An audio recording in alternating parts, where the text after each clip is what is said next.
KTUI time is 10:05, and the current temperature is 74 degrees. I'm Sam Scott for KTUI.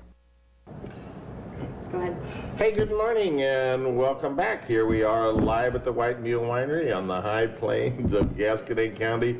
Blue skies this morning and 80 degrees, actually 79 degrees here this morning at the winery. And wow, it's very pleasant, very nice last couple of days. And I looked ahead.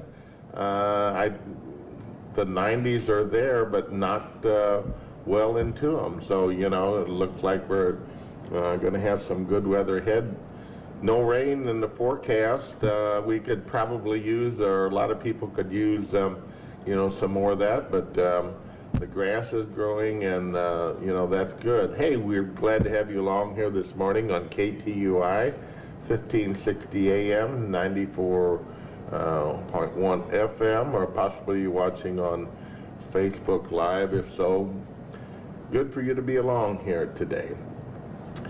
Got this morning, actually, let me just say that I think we're all pretty well fared out at this juncture, and you know, when the fair is over, although the state fair is starting this week, when the fairs are over, guess what's next on the agenda? It is school. So we've got Dr. Jerry Hardy here this morning, getting us all prepared to go back and get back in that routine. And well, not me necessarily, but Not me. you know, not great. But your days are coming, because sorry you'll be there before you know it. You know. But it's kind of like Christmas, right, Dr. Hardy? I mean, it's something you really look forward to, something you got to really plan for, and it's a big celebration, right? It is a big celebration. Summer, a lot of people don't realize, is our busiest time at the school for our custodians, maintenance staff, central office staff, because we're finishing one year, but we're already having to plan for the next year. We usually start that probably February, March. And then once school starts, we start planning for the following year. But we have our administrative retreats, we have our custodial luncheons, but this is probably one of my most favorite times of the year. I love when the kids come back, but right before the kids come back and when the teachers are coming back, when you walk into the buildings and you see all of the work from the summer, and knowing that we've worked so hard to be ready to provide a great place for our kids, and the floors are all shining and sparkling and all of the buildings are clean. There's the hustle and bustle, kind of like you said, like Christmas. Teachers are coming in and preparing for their kids, and new teachers are coming in and they're starting to introduce themselves to each other, the community. We are very, very fortunate to have that. One thing that we've done, I don't know if you've seen on Facebook, but we reached out for community businesses so we can help acclimate our teachers to the community, to say, hey, would you like to donate something for our teachers? The outpouring of community support for new teachers was so overwhelming. The new teachers just could not believe how gracious our community was in providing them things for their back to school. I mean, they were carrying items out, 2 backpacks, umbrellas, gift certificates, just amazing community support. And that's one of the things that I'm most thankful for in the community and in my role at Gasconade County R2, is we do, if there's a need, the community always steps up to meet that need. You know, Jerry, and I can remember distinctly when you come to our community, and I think you too was awed by our community and the people here, and that's partially what attracted you, for us to be able to secure your employment here, was because we do have a great school system and a great community that supports that school system. And that really makes it somewhat easier, for everybody involved. It really does, and it makes the transition for someone, like you said, I wasn't from the area, But for someone coming from outside the area into the community to have that support. And I really wish some of our teachers who have been at Gasconade County are to, I don't want them to go anywhere else. We want to keep them here. But I really wish that they could see how much more our community does than a lot of other communities around.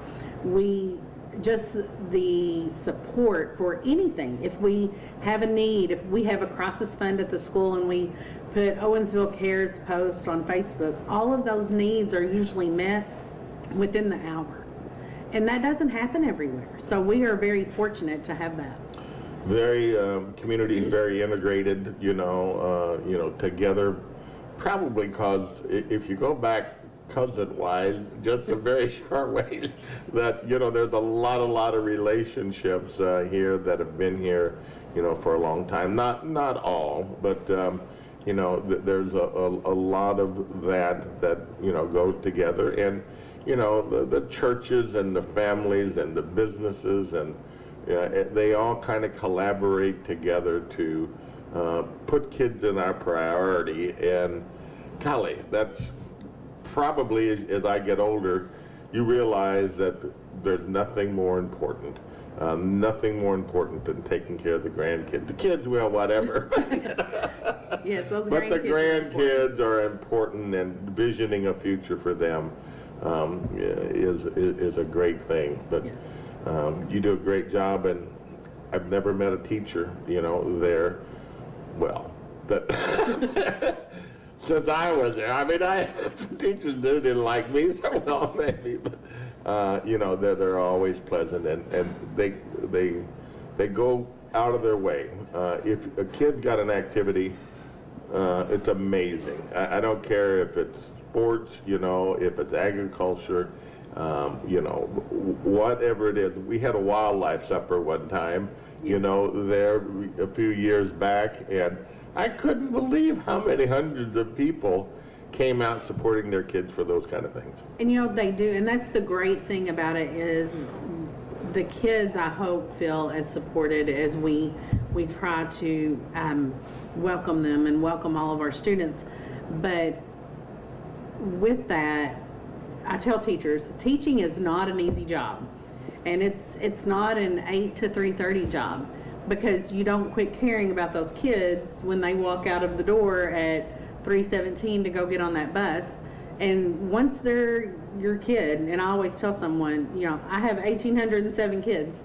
That's how many I have, because we want every student to succeed, and our teachers pour their hearts and souls into, and not only our teachers, our custodians, our bus drivers, our paraprofessionals, they pour their heart and soul into the well-being of these kids. And that is something that, our mission, and that's kind of our theme this year, is we're on a mission. And our mission statement is that we are going to develop lifelong learners who are self-sufficient and ethical citizens. And that's a part of the social emotional learning aspect of school is a big part of school, because they learn that at school of how do I interact outside of school? How do I interact at ball games? How do I behave in a situation where I'm, in a formal situation or in a situation that's more casual? And so teachers have all of that on their plates. And when we talk about buses, that's one of the biggest things is be careful. School starts back August 22nd. Buses are going to be on the road, so you may need to leave a few minutes earlier, but making sure that we're paying attention to those buses, because that's an extension of the classroom.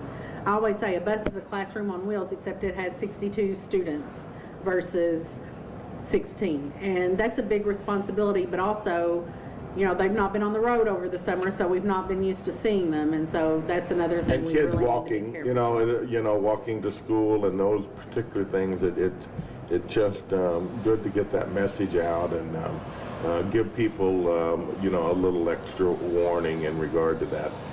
You had a great legislative year, and that does not always happen in Jefferson City, just so you know, because there's a lot of times, there's more mandates that are put on you, or more things in regard to what the legislature wants you to do.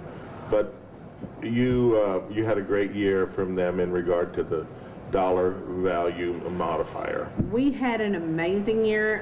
Our dollar value modifier bill, we were able to testify in front of the House and the Senate at the same time to get the bill moving. And you're never sure, like you said, of what's going to go on in Jefferson City, but we were very, very fortunate that we've been fighting for the dollar value modifier for 7 years. It started with the previous superintendent, Dr. Chuck Garner, who had thought ahead and realized that our county and our school was not receiving the same tax base as a school in Franklin County. We have a school in Franklin County. Sure we do. So we should be able to claim that higher dollar value modifier. And luckily, the legislators agreed with us, and they tacked that at the very last minute, and it was signed on next to the last day. I was on the phone with the Representative Sassman, and he's like, I think they're going to vote on it today, and I'm watching it. And of course, that's when your internet goes down out in the country. And I didn't get to see the vote. And as soon as it happened, my internet comes back up. I get a text that it had passed. And what that dollar value modifier does, and kind of the difference that I would like to try to educate the community on, is bond issues. When we pass a bond issue, that helps us to build buildings, buy buses, install new technology. We cannot give raises with a bond issue. But the dollar value modifier goes into our operation fund, which means that we can provide raises for our teachers. And that has enabled us to put every first year teacher starts at the governor's recommended $38,000.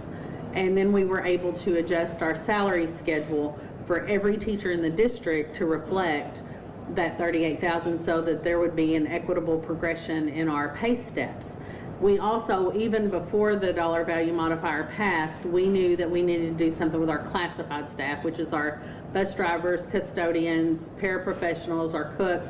And so we adjusted the pay schedules for our classified to help bring those individuals that are so important to our district up to a better wage. And so we had already did that before we could do the teachers. But even when you're looking at the governor signing bills and things like that, if you remember back in June for that board meeting, we had to approve 2 different budgets because the bill had not been signed at that June 27th board meeting.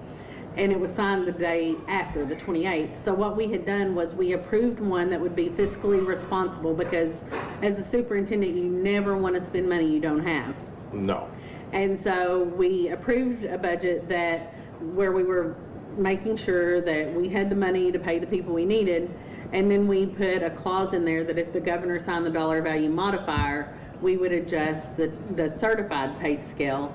And of course it happened the day after. So luckily we didn't have to have a special board meeting to reverse that. Our board we have a very great school board at Gascon County R2, and they had the forethought to go ahead and make both of these and make a contingency that if the governor signed it, then the higher pay scale would go into effect.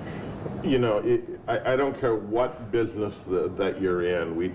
Every weekend I talk with another business person. They ask, how you guys doing on finding labor? Well, we're very blessed here. I mean, we're always hiring, you know that, but mostly Right.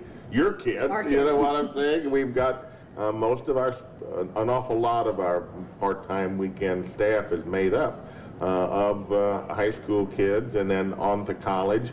But it's always a challenge for everybody. And you know, the bottom line of it is you've got to be competitive today no matter what you are to get the skill set that you need to have to operate efficiently and effectively. People have to, you know, have the technical skills to be able to use the computers, use the technology, have the people skills to get done what you need to get done. And if you don't, you're behind the 8 ball. Absolutely. And one thing that when you said everyone always needs someone, we just filled our very last teaching position on Saturday morning. We had a special board meeting Saturday morning before the fair. We have had to hire 3 critical shortage teachers this year. What that means is we brought 3 retired teachers out of retirement. The state allows for you to come back for 2 years if it's in need of critical shortage. And so they come out of retirement to come back and teach our kids to make sure that our classrooms are filled. We are very fortunate. There are still districts out there who are looking for teachers. We have 28 brand new teachers or new teachers to GCR2 in our district this year. We have been training them this week. They started on Tuesday and they have had packed days. Today's their last day, and of course I'm sure tomorrow they don't have to come for training, but I'm sure they're all going to be working in their rooms.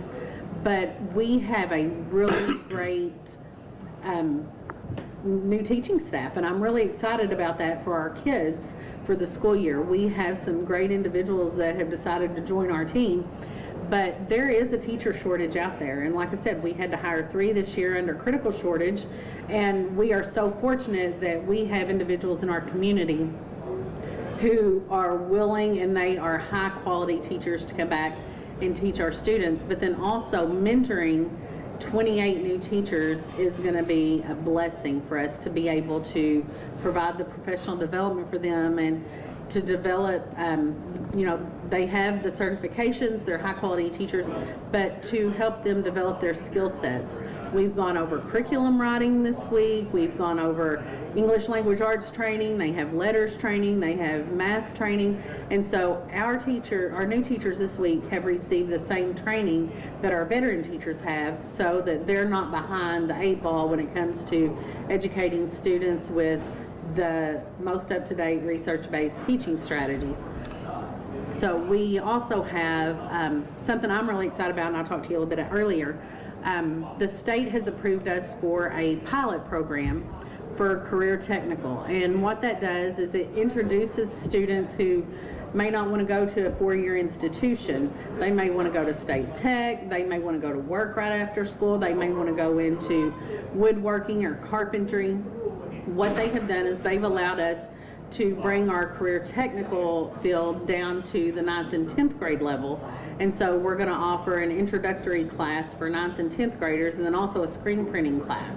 So it's like an intro to auto tech and then introduction to screen printing. And then we have woodworking, we have our ag shop, we have an amazing agriculture facility. We have DECA and FCCLA, those are all considered career tech. We have FACS, but then we also have, as a district, had the forethought to move that down to 6th, 7th, and 8th grade at a lower level, so they can start those innovative skills and some STEAM activities like bridge building and how to use simple power tools and how to work on if you're changing an oil in a lawnmower and things like, to teach kids those skills and to start introducing those to the career tech programs that they may be interested in if they're not looking at college.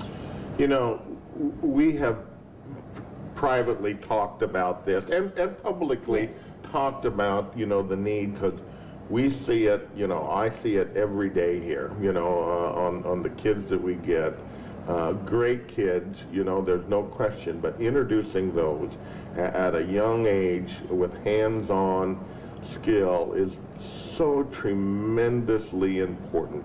To put something else in these kids' hand other than their cell phone. And I'm not, going to belabor that, but I think everyone knows that it's a great tool, but it's not the only tool out there on the shelf that you have to understand how to use. There's a lot of other hands-on things, and if you can introduce this at that level, when kids are interested, really, really interested in hands-on, drilling and whatever it happens to be in regard to that, using a screwdriver or, they're all power now, and that's all great, but it's going to resonate with them, and they're going to know how to pick up and handle those kind of things, and it's a lifelong skill that will forever be with them, It really is, and our students need, like you said, they need those. They need to know in 6th, 7th, and 8th grade, especially with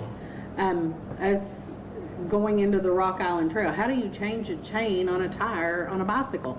That even, spills over into your health sciences field, because how are we going to become healthier? I know that's something that I can always look at, but to change a chain on a tire or on a bicycle, that's a really great skill for our kids to have. And then you just build up on those skills. One thing that you mentioned that's new this year, you talked about having the cell phone in the hands all the Yes. time. One thing that our board has passed is we are starting a campaign called Wait Until 8th. So our students, pre-K through 8th grade, we're not allowing them to have cell phones out in the class. They can carry them on the bus, but they cannot have them out during school hours, because there's research to support that developmentally they're not ready for that cell phone until the 8th grade. The reason that some schools are just taking them away or saying, if you have them, we're going to have a discipline write-up.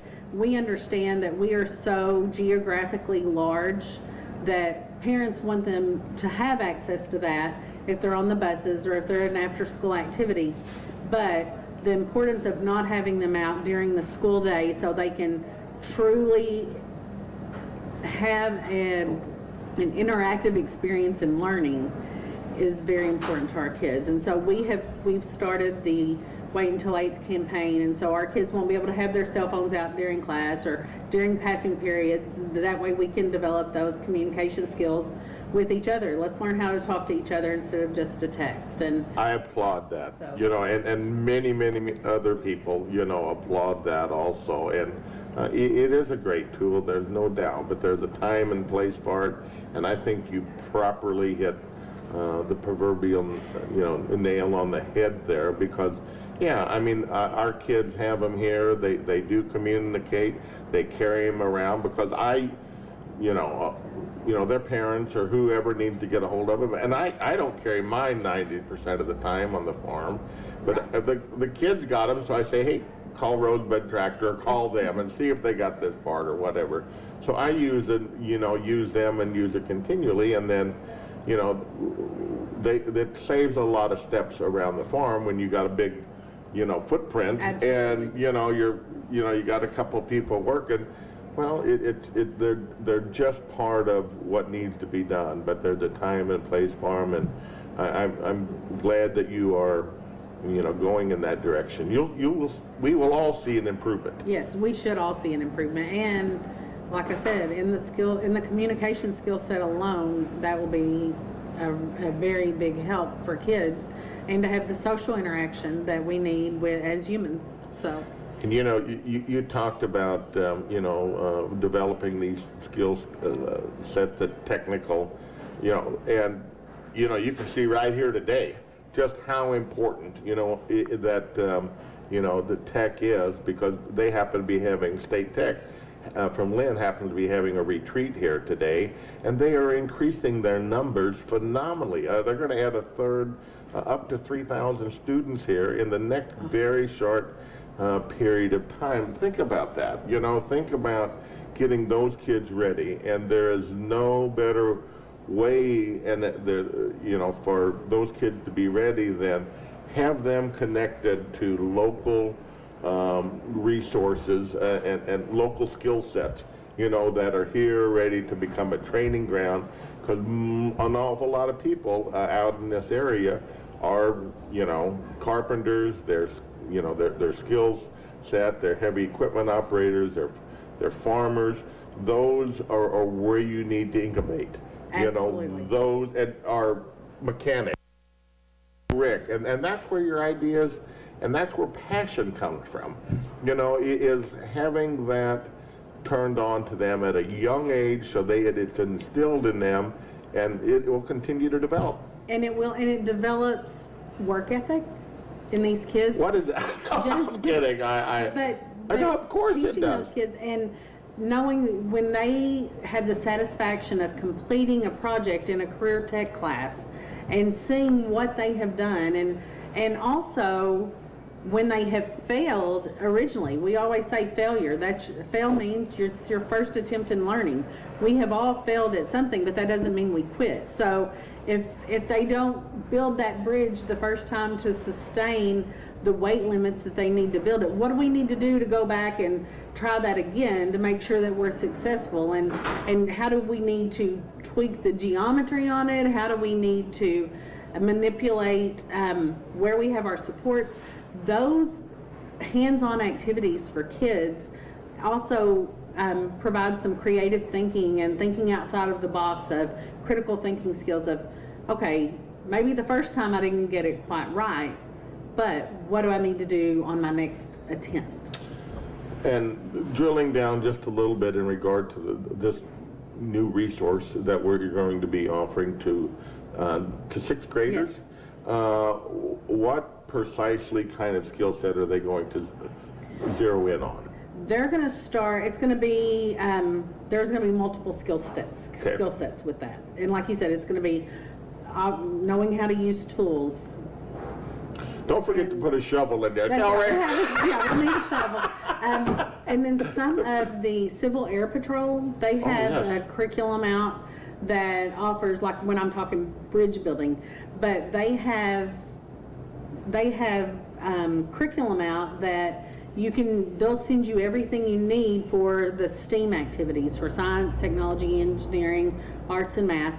And you use these resources they provide you, and you may build a bridge, or you may operate a drone, or you may do some coding. All of those things can be incorporated at the 6th, 7th, and 8th grade level. So you're looking at woodworking, you're looking at STEAM activities, you're looking at, okay, this is a rear end in a car. How do I rebuild this? How do I take this and make it bigger? So depending on what grade level you're at, will depend on what skill set you're working on. DESE also, because they want this pilot program to be successful, when we thought about incorporating this was something that they had started developing, but they didn't have anyone to pilot, and so we called because we knew we needed something else for our kids, and they're like, would you be willing to pilot this program this year? And so we were fortunate enough to be the only school district to pilot this program, and the curriculum is so rich in learning that our kids, by the time they're juniors and seniors and could go to RTI or a career tech center, will be so far ahead of students who are just coming in and decide their junior year they're going to go to a career tech center. And so to build that love starting at a 6th grade all the way up is going to help. And then of course we also have our STEAM activities, and we have our dual credit activities for our kids who are going on to college. So they're prepared for that, but we want all students to be prepared when they leave our doors after the 12th grade. To do whatever they Yes. have passion and desire to do. You know, you've got me excited about school, in all honesty, because you've made a couple of things right here to me that puts the world together in a lot better strategy, than it did before. You're teaching this skill to a younger, mindset. Okay, these kind of skills that are needed, and then probably don't realize it, but you're coupling them together with the social skills by not starting on, in their own world, on their phone, Yeah. you know what I'm saying, at such a young age. Because I have always maintained and always said, if you can give me an engineer or a mathematician or, any kind of those kind of skills that are needed with social skills that can talk, you've got it. Yes. You can, if you can communicate this, these are, the people that run the world. They're smart, but then they also know how to communicate to the individuals that are the public and can motivate them with it. Absolutely, and even to be able to break it down on a different level depending on who they're speaking with, that is a great skill set to have. And so I think working with all of these programs together and intertwining those programs and working with the English language arts teachers and the math teachers and your career tech teachers all working together for the benefit of our students is amazing. It's you're getting it, and we appreciate it. I mean, I'm not trying to be facetious here, but you are, and your school board, and your teachers, and we need to take care of them. And starting at $38,000, I want people to sit back and think about this, because you can drive down the street, in most of our communities and find, people that are working in fast food, nothing, starting at $16 an hour, okay? At 2,000, hours a year, that's $30-some thousand for those, and they're worth that. I'm not Right. indicating that, but then you're asking a person to spend 4 to 5 years in college, okay, incur a debt, maybe of $100 and X thousand at least to start a job, for that or less than that. Hello, I mean, maybe some, but I have never seen a teacher that got by with 2,000 hours a year when it comes to thinking of the kids and getting the curriculum put together and the after-school mentoring that they do. It just don't happen. No, and when you're a teacher, you're always a teacher. Like you said, you don't shut it off at 3:30. But even the out-of-pocket that teachers, because we are a service field. We are there to serve our kids, and we're there to serve our parents, and we are servants. And we are always thinking of, how can I make this better for my kids? And the amount of money teachers spend on school supplies out of their own pocket because they see a need. They don't, of course, we provide those things for them, but because you have that servant heart, They're you your will biggest see your supporters teachers. and liaisons to the Yes. public. To get that Absolutely. word out, they're your ambassadors. You ask anybody, who's the best ambassador for the kids' need, and it's going to be their teacher that they go to church with, that they know, it's a relative or whatever, and said, hey, we could use some help here. Absolutely. And I told our new teachers, and this is something that I will always say, sometimes teaching will break your heart. When we lose students, when we see students who are not successful, if we have a student drop out, those are the hard days in education that you never get over. But it is also the most rewarding career you will ever have. I can name student after student who should have never been as successful as they are, but because of a teacher that believed in them, they have gone on to achieve great things. And those are your successes, and they far outweigh your bad days. And you know what? Even on those bad days, you are there for a student to help them because they're having the same bad day, especially when you lose a kid. We're there to support the students that are there and they need us. And so your good days far, far outweigh the bad days. And there is not a more rewarding field that you will go into if you think back. And I've done a lot of reflection. I do it every summer over my 20 years in education of my success stories. And I also go back and I reflect on those hard days in education. And so there are tears shed, but then when you look at the successes and you look at the kids who were never supposed to have a chance, and they're running businesses and they're running their own family farms, because let's face it, our population for carpentry and things like that, they're getting older. Sure. We've got to have someone to fill that. But they're running successful businesses, whether it be a concrete business or what they're doing. Look at these success stories, and we have amazing kids. And they're our future. So when you and I end up in the nursing home, we are preparing these kids to give us some really good care. And we have to remember they are our future. And every generation has always said, oh, this generation coming up, They don't, I heard it, I know. But you know what? We are responsible for that. Yes. And so we have to provide our kids the education they deserve.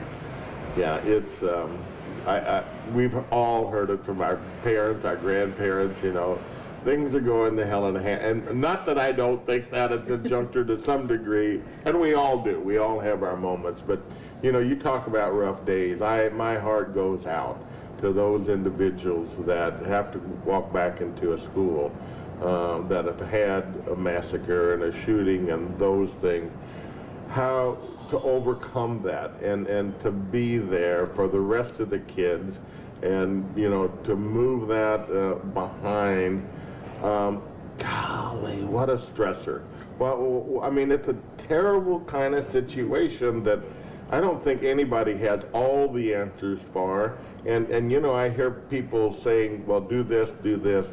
But you know, Jerry, there is no way that this is not a complex problem that's going to require an awful lot of working together from an awful lot of people. Get out of your corners, folks, and come and do the right thing, you know what I'm saying, for our kids, you know, and for our teachers and for our communities, you know, whatever that means to be. But we just can't say that, you know, the answer is law enforcement, you know what I'm saying, or the answer is, you know, better training. I mean, those are all good pieces of that puzzle that have to be focused on, you know, and and it's not just about getting rid of all the guns, you know, that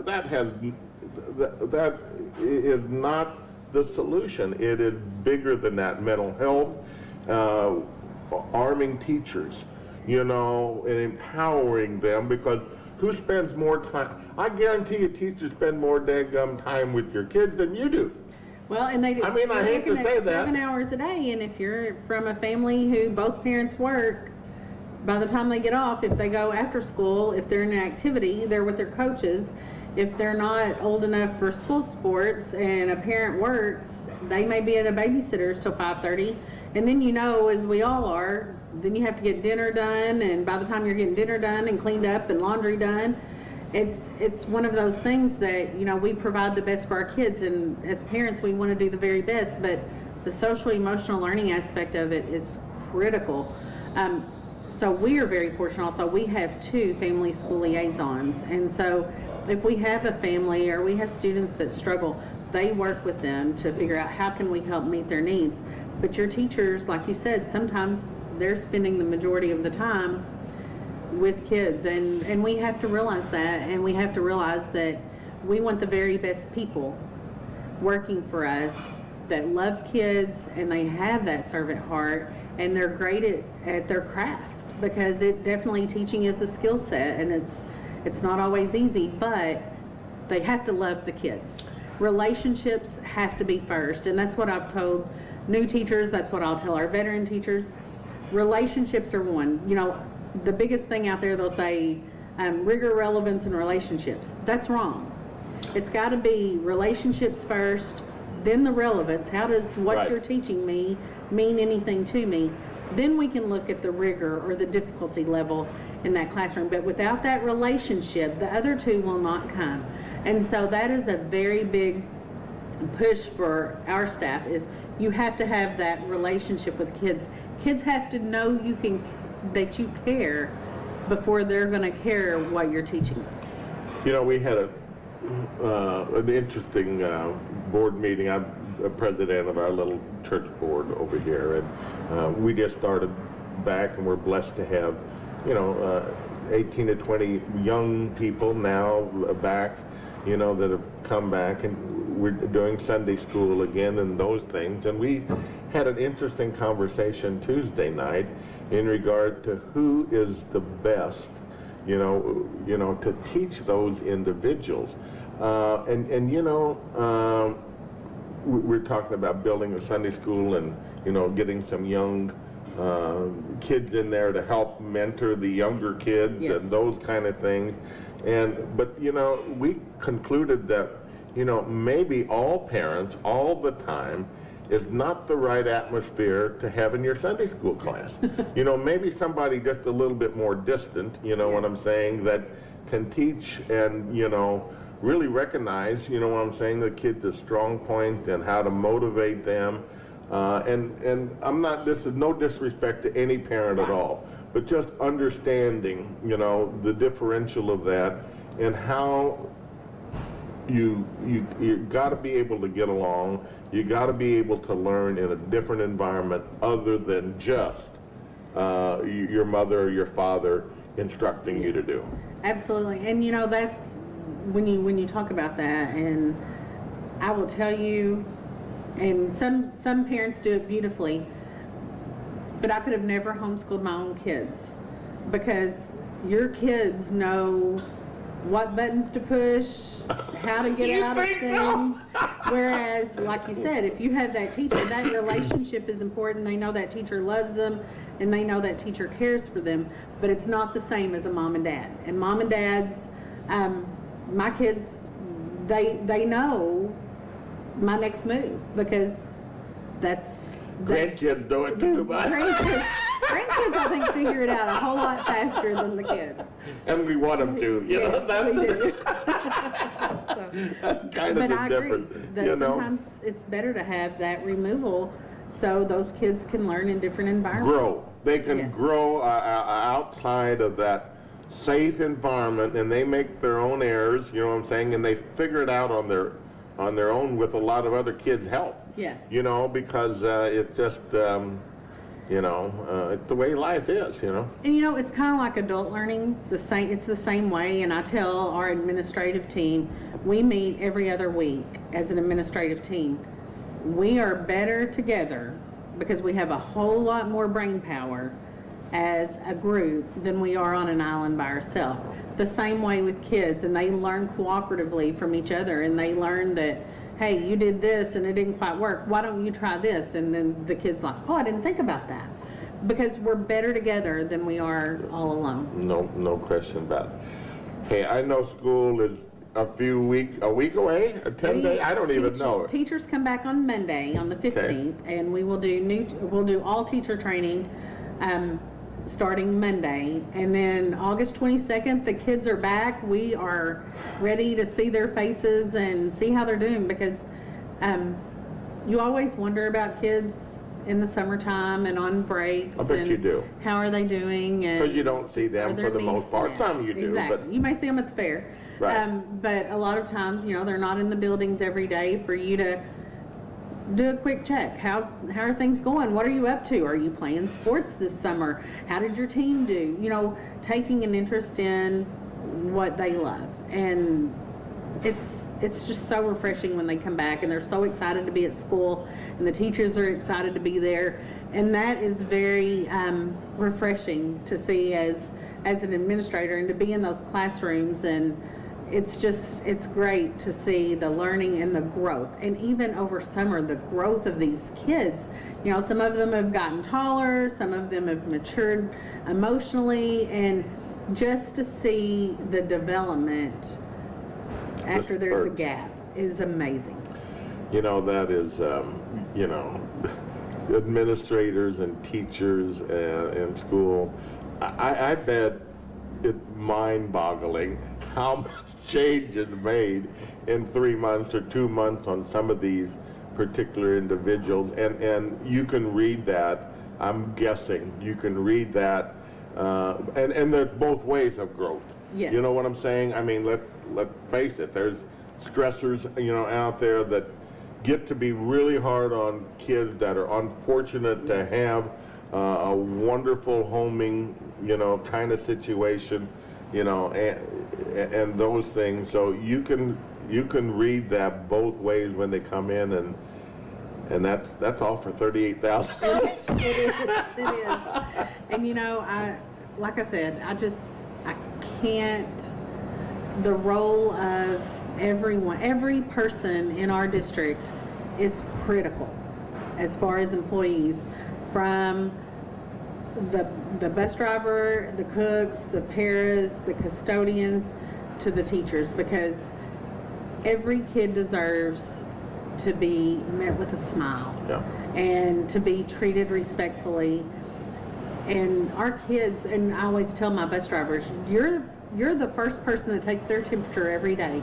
If something's happened at home before they get on that bus, if they're having a good day or a bad day, but you may be the last smile they see at the end of the day until they get back the next day. And that's powerful.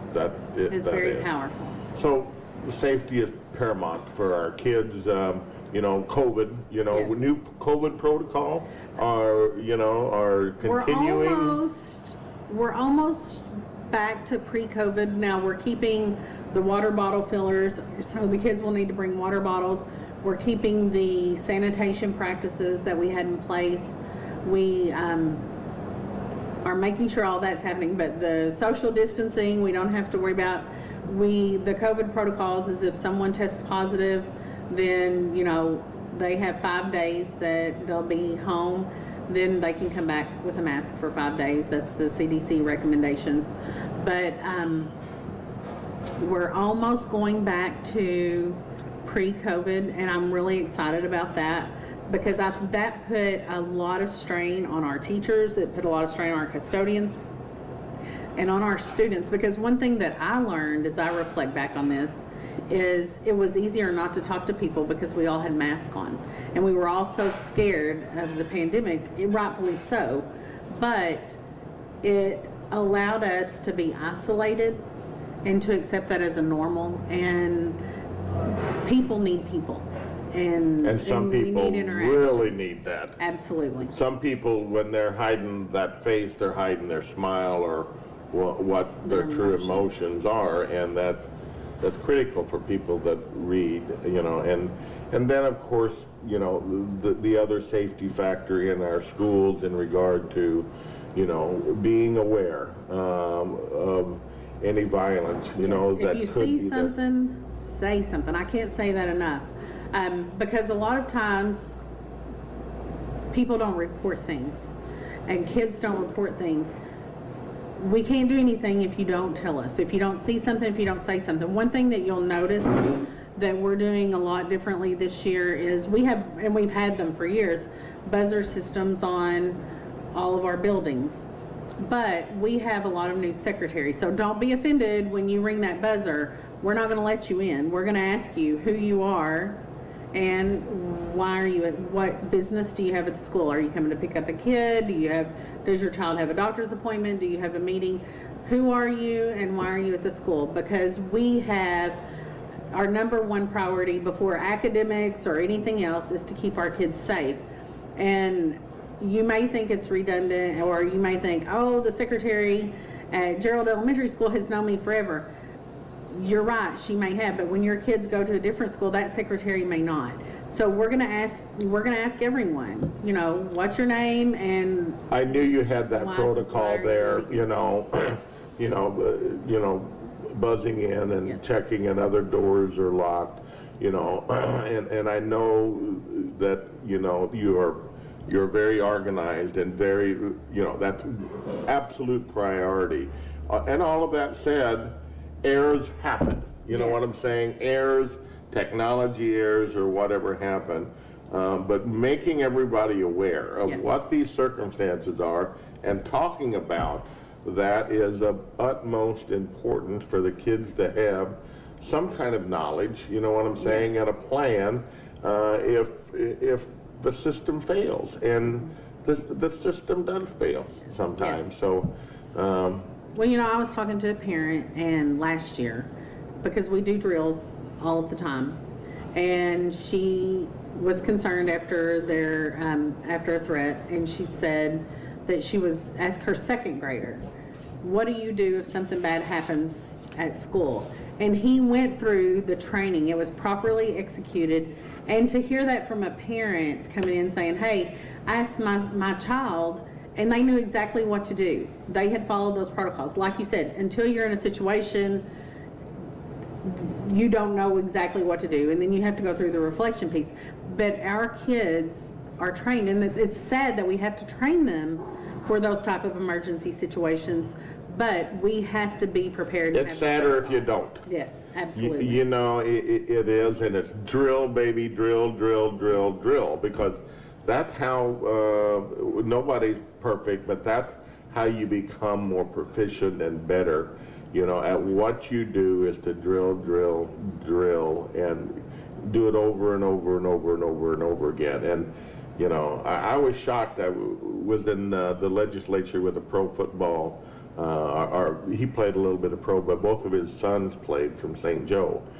And, you know, even as a pro player, like 2 days a year is all that they got off totally, you know, to enjoy their family. I mean, they were there, you know, at night or whatever, but 2 total days a year at the pro level, and they study, and drill, They have to know every play, every position, every other position player, and they got to work out X amount of hours. It's amazing. So, you know, that's just how life is, you know. Do it in your sleep and get it done. Hey, Gracie walked down, I think, to do some things, so I'm going to take care of her, the detail here, and we're going to, here on KTUI, 1560 AM, 94.1 FM, or Facebook Live. Got a couple of announcements here. Ebenezer Stone Church, United Church of Christ, is serving from 11 till 3 on Sunday, August the 14th. It's homemade ice cream and sandwiches. So one of the last opportunities of the fall to go get ice cream and great homemade ice cream. So it's Ebenezer Stone Church coming up here August the 14th. And then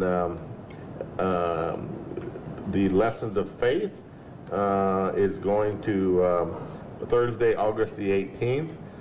Is going to have live and silent auctions for a fundraiser. $30 includes beverages, appetizers, and dinner. And that is for a good cause, something for all. And the tickets are available at 437-3096. And all the benefits here are going to go to the Owensville Senior Center. So, a couple of things, and we're going to have food at the White Mule. I don't know exactly what our specials are going to be, but get out this beautiful weekend. Celebrate one of the last weekends in summer before school is going to start. So get out and enjoy your family, enjoy your friends, and then a whole nother set of entertainment is coming in. Weston walked in this morning. Karen's babysitting my second oldest, and he had his football in his hand when he walked in, you know, to Grandma's house. So guess what's on his mind, Football Jerry? is on its way. We are ready. The kids have been out practicing. I drove through the high school before I come. Softball's out getting ready for their season. Band's been practicing every day on the field, and so we have our flags. We have a new sponsor for flags this year. They've been out practicing, and it's, you know, so we see the hustle and bustle of some of the kids over the summer, but your coaches have been working really hard, and we really hope everyone enjoys the football season and the tailgating that goes along with that before the games. Okay, Gracie just walked back in, and she's telling me, I guess, that our time is done here, Dr. Hardy, but of course you'll be back. Yes. Of course you'll be back, and we appreciate you. We appreciate everything that you and the teachers do. My best to you this year. Thank you. As well as you know, all the other staff, the board members. We love you. We truly do. Your community appreciates you. You ask any of them. We're proud of our school district. We're proud of the you know, the kids that go there. Keep up the great work, and God bless you all. Thank you. Thank you.